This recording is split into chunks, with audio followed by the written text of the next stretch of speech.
Hey everyone, welcome back to the channel. Today, we're diving into the world of mutual funds. If you have ever felt overwhelmed by the thought of picking individual stocks but still want to grow your money, this video is exactly what you need. We're breaking it down into 10 simple steps so you can start investing with confidence. Let's get right into it. First up, step 1. What exactly is a mutual fund? Imagine a giant pool of money. A bunch of people, just like you and me, chip in. Then, a professional money manager takes that big pool of money and invests it in a wide variety of assets, like stocks, bonds, or other securities. It's like a financial potluck where everyone brings something to the table, and an expert chef turns it into a perfectly balanced meal. This way, you get access to a professionally managed portfolio without needing a huge amount of cash up front. Now for step 2, why are mutual funds so popular? Well, there are 4 key reasons. First, diversification. Instead of putting all your eggs in one basket, a mutual fund spreads your investment across dozens or even hundreds of different assets. This helps lower your risk. Second, you get professional management.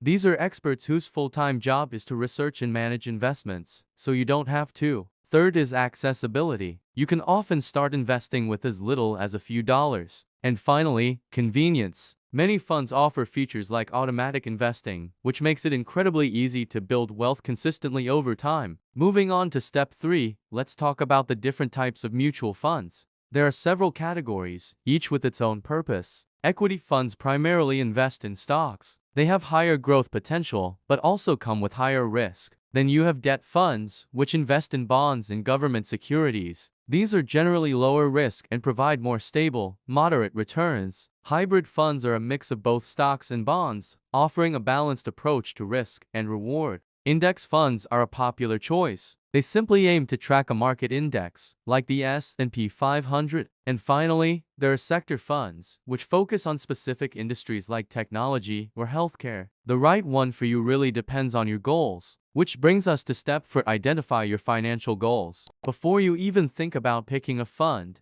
you need to know what you're investing for. Are you saving for retirement, which is decades away? Or maybe a down payment on a house in 5 years? Perhaps you're building a fund for your child's education or simply aiming for long-term wealth creation. Your timeline is crucial because it helps determine how much risk you can afford to take and which type of fund will get you to your goal most effectively. Step 5 is all about you evaluate your risk tolerance. Investing always involves some level of risk, and you need to be honest with yourself about how much you can handle. If the thought of the market dropping makes you lose sleep at night, you might be more comfortable with lower risk options like debt or hybrid funds. On the other hand, if you have a long time horizon and are okay with some ups and downs for the chance at higher returns, then equity or index funds might be a great fit. There's no right or wrong answer here, it's about what works for you. Alright, step 6, let's get familiar with some key terms you'll encounter. First is NAV, or net asset value. This is essentially the price per share of the mutual fund,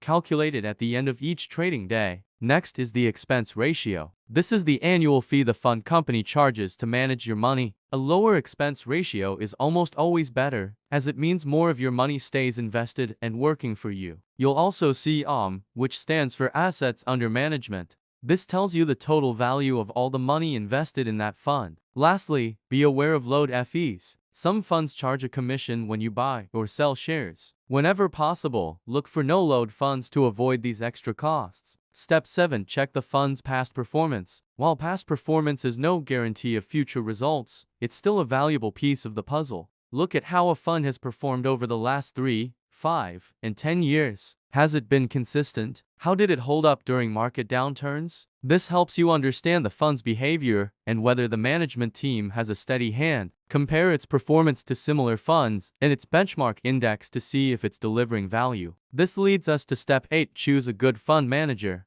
Behind every actively managed mutual fund is a person or a team making the decisions. A skilled manager with a consistent investment philosophy can make a huge difference in your returns. Do a little research. Find out how long they've been managing the fund and look at their track record. A manager who has successfully navigated different market cycles is often a good sign of experience and expertise. We're almost there. Step 9 is about how to actually invest. The good news is, it's easier than ever. You can invest in mutual funds through your bank, an online brokerage firm, or directly through investment apps on your phone, you generally have two ways to put your money in. You can make a one-time lump sum investment, or you can use a strategy called a systematic investment plan, or SIP. With a SIP, you invest a smaller, fixed amount at regular intervals, like weekly or monthly. This is a fantastic way for beginners to get started and build a habit of investing. Finally, step 10, monitor and review your investments periodically. Once you've invested, your job isn't completely done. It's a good idea to check in on your funds every 6 to 12 months. See how they're performing and make sure they still align with your financial goals. Life changes, and your investment strategy might need to adjust too. But remember, mutual funds are designed for the long term, so try to avoid the temptation to constantly switch funds based on short-term market noise. So, there you have it, 10 essential steps to understanding and investing in mutual funds. They are truly one of the simplest and most effective ways to start building wealth for your future. By following this guide, you're on the right track to making smarter financial decisions. If you found this video helpful, please give it a thumbs up, and don't forget to subscribe for more content just like this. Thanks so much for watching, and I'll see you in the next one.